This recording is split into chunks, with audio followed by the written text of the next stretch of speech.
Hello students, let's read the question. The mass and the radius of Earth are 5.975 into 10 to the power 24 kg and 6.37 into 10 to the power 6 meter respectively. Calculate the average Earth density to correct significant figures. So हमें mass दे रखा है of Earth कितना दे रखा है 5.975 into 10 to the power 24 kg. Radius of Earth दे रखी है, radius दे रखी है r इक्वल्स में कितनी दे रखी है 6.37 into 10 to the power 6 meter. ये क्या दे रखा है हमें मास. हमें निकालने क्या है डेंसिटी, एवरेज डेंसिटी. डेंसिटी हम कैसे निकालेंगे मास बाय वॉल्यूम. अब अर्थ एक ऐसे एज अ स्फीयर कंसीडर कर सकते हैं, ठीक है. तो उसकी जो वॉल्यूम क्या हो जाएगी, वॉल्यूम ऑफ स्फीयर क्या होती है 4/3 पाई आर क्यूब, ठीक है. तो वॉल्यूम ऑफ अर्थ हम क्या लिख सकते हैं 4/3 pi R cube as a sphere consider करके, ठीक है. तो मास हमें दे रखा है 5.975 इंटू 10 टू द पावर 24. ये 4 3 ऊपर जाएगा, ये वाला 3 4/3 तो 3 मैं ऊपर लिख रही हूँ. इंटू में पाई की वैल्यू दे रखी है 3.142.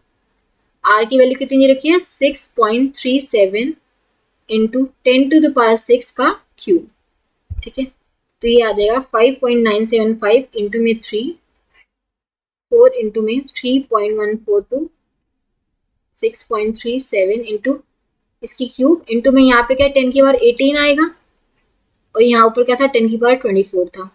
तो इस नंबर्स को आप सोल्व करते हो तो ये आपको मिलेगा 0.00055179111, ठीक है.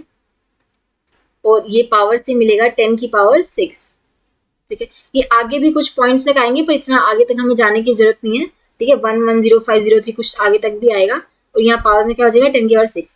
अब फाइनल आंसर के लिए up to correct significant figures हमें बताना हो तो मल्टीप्लिकेशन और डिवीजन का एक रूल पता होना चाहिए सिग्निफिकेंट के लिए कि जो फाइनल रिजल्ट में उतने ही सिग्निफिकेंट फिगर्स आएंगे जितने हमारे जो ओरिजिनल नंबर्स थे. ये हमारे ओरिजिनल नंबर्स थे, इनमें जिसमें भी least number of significant figures होंगे ना उतने ही सिग्निफिकेंस हमारे फाइनल रिजल्ट में आएंगे. जैसे इसमें आप देखिए, अब इसमें 4 सिग्निफिकेंट डिजिट्स हैं 1 2 3 4 और इसमें देखिए 3 सिग्निफिकेंट डिजिट्स हैं 1 2 3.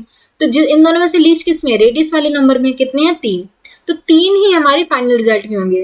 इन दोनों में से जिसमें लीस्ट थे, लीस्ट नंबर जिसमें भी थे वही हमारे फाइनल रिजल्ट में होंगे. तो 3 होंगे हमारे फाइनल में, ठीक है. इस वाले नंबर को मैं ऐसे भी लिख सकती हूँ, इसको मैं ऐसे लिख सकती हूँ 5.517911 इंटू 3 डेसिमल मैंने शिफ्ट कर दिया तो 10 की पावर 3 हो गया. ये आ गया किलोग्राम पर मीटर क्यूब में, ठीक है. अब मैं यहाँ पे देखो 3 सिग्निफिकेंट डिजिट तक मुझे बताना था, 3 सिग्निफिकेंट फिगर तक बताना था मुझे. ये मतलब ये सब क्या करेंगे ड्रॉप करने पड़ेंगे ये वाले, ठीक है. अब ये ड्रॉप करने पड़ेंगे. जब मैं नंबर ड्रॉप करती हूँ एक तो उससे जो प्रीसीडिंग वन वाला, अगर ये वाला नंबर 5 से बड़ा है जिसको मैं ड्रॉप कर रही हूँ तो उससे प्रीसीडिंग वन क्या उसको हम राउंड ऑफ करना पड़ता है और इसमें एक ऐड हो जाता है. तो इसको मैं 3 सिग्निफिकेंट फिगर्स तक राउंड ऑफ करूंगी तो 5.52 हो जाएगा इंटू 10 की पावर 3, ठीक है. तो ये हमारी डेंसिटी हो जाएगी 5.52. अब इसमें देखो 3 सिग्निफिकेंट फिगर्स है, ये तो हमारे काउंट नहीं होते. 3 सिग्निफिकेंट फिगर्स तक हमारे आंसर कितना आ जाएगा 5.52 into 10 to the power 3, okay. तो करेक्ट हमारा आंसर हो जाएगा option B. So option B would be the correct answer, okay. So इसको हमने यहाँ पे 3 सिग्निफिकेंट फिगर्स तक राउंड ऑफ कर दिया. ये वाला जब भी आप कोई नंबर ड्रॉप कर रहे हो उससे पहले वाला, अगर ये जो नंबर ड्रॉप कर रहे हो अगर ये 5 से बड़ा है तो उससे पहले वाले में 1 ऐड हो जाता है, ठीक है. तो यहाँ पे जैसे हमें 7 5 से बड़ा है तो यहाँ पे पहले वाले नंबर में हमने 1 ऐड कर दिया तो ये 2 हो गया. 5.52 into 10 to power 3 density will be the correct answer. So option B is the correct answer here. I hope आप सबको समझ आया होगा. Thank you so much.